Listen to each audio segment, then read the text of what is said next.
বয়স তার 50 পেরিয়েছে, এখনও মনে প্রাণে যুবক তিনি। নানান সামাজিক কাজকর্মের পাশাপাশি যুব প্রজন্ম ছাত্রছাত্রীদের কাছে পরিবেশ রক্ষার বার্তা দিতে এবং গাছ লাগানোর গুরুত্ব সকলের মধ্যে ছড়িয়ে দিতে দ্বিতীয়বারের জন্য সারা ভারত ভ্রমণে বেরিয়েছেন এক ব্যক্তি। সাধারণ মানুষের পাশাপাশি বিভিন্ন বিদ্যালয়ে গিয়ে পড়ুয়াদের বোঝাচ্ছেন গাছ লাগানোর উপকারিতা। তার এই মহতি কাজের ভরসা 2 চাকার সাইকেল। বাবা মা আত্মীয় স্বজনের নামে গাছ লাগানোর বার্তা ছড়িয়ে দিতে দ্বিতীয়বার ভারত ভ্রমণে বেরিয়েছেন উত্তর 24 পরগনার কাঁচরাপাড়ার তারক চন্দ্র পাল। 2 চাকার প্যাডেলে ভর করেই তার এই পরিবেশ রক্ষায় ভারত ভ্রমণ। শুক্রবার দাঁতন 2 ব্লকের ললাট গঙ্গাধর পাঠশালা হাই স্কুলে একাধিক গাছ লাগান তিনি, সচেতন করেন পড়ুয়াদের। তার এবারের স্লোগান, গাছ লাগান হেসে হেসে, শত্রু মিত্র ভালোবেসে। যেটা করতে হবে আমাদের, যে বাবা মার নামে গাছ লাগালে আনন্দ পাওয়া যায়, যে কোনো নামের নামে গাছ লাগালে আনন্দ পাওয়া যায়। কারণ হচ্ছে বাবা মা পৃথিবীতে বেশি দিন থাকবে না, এবং তাদের নামে যদি দুটো গাছ লাগানো যায় তবে সেই গাছগুলো থেকে যাবে। বাবা মা পৃথিবী ছেড়ে চলে যাওয়ার পরও সেই গাছগুলো থাকবে পৃথিবীতে, এবং তার ছায়ার তলায় আপনি যখন বসবেন তখন মনে হবে বাবা মার ছায়ার তলায় বসে আছেন, এবং বাবা মার আশীর্বাদ আপনার মাথার উপর ঝরে পড়ছে। এবং সেই হিসাবে বলছি, সবাইকে বলছি যে বাবা মায়ের নামে গাছ লাগান। স্কুলে যাচ্ছি, কলেজে যাচ্ছি, সেখানে বলছি স্যারদের নামে ম্যাডামদের নামে গাছ লাগাতে হবে। কারণ হচ্ছে স্যার ও ম্যাডামরা 7 বছর পর স্কুল ছেড়ে চলে যাবেন, তারা একটা পেন পর্যন্ত রেখে যাবেন না। তাই স্যারদের ম্যাডামদের নামে গাছ লাগাতে হবে, ছাত্রদের নামে গাছ লাগাতে হবে, এইভাবে গাছ লাগাতে হবে। আর আরেকটা এবার গাছ বলছি যে এবার যে আমার বেশ স্লোগান হচ্ছে যে গাছ লাগান হেসে হেসে, গাছ লাগান ভালোবেসে, অর্থাৎ শত্রু মিত্র সকলকে ভুলে গিয়ে সবার নামে গাছ লাগান।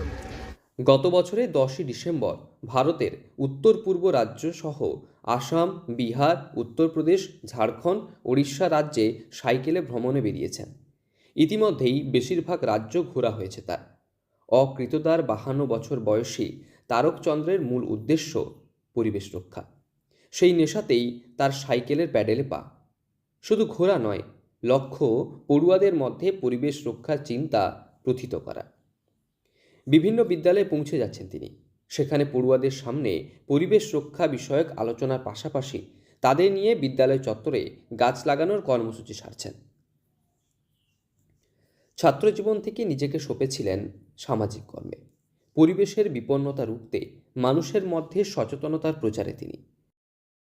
আমার বয়স এখন 52+। এই 50 পেরিয়েছেন, তারপরে কি সাইকেল নিয়ে ভ্রমণ সম্ভব হচ্ছে? না, অসুবিধা কিছুটা হলেও অসুবিধা হচ্ছে না। মানে এখন পরিবেশকে নিয়ে এত ভালোবাসি বলেই এইসব অসুবিধা মনে হয় না কিছু।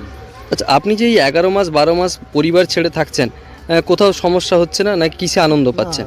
এই কাজ করে আনন্দ পাচ্ছে। এত মানুষ পৃথিবীতে আমি দেখেছি, বা ভারতবর্ষে ঘুরে দেখেছি যে মানে খারাপ লোকের চেয়ে ভালো মানুষ বেশি। অর্থাৎ 100 জনের মধ্যে একজন খারাপ হয়।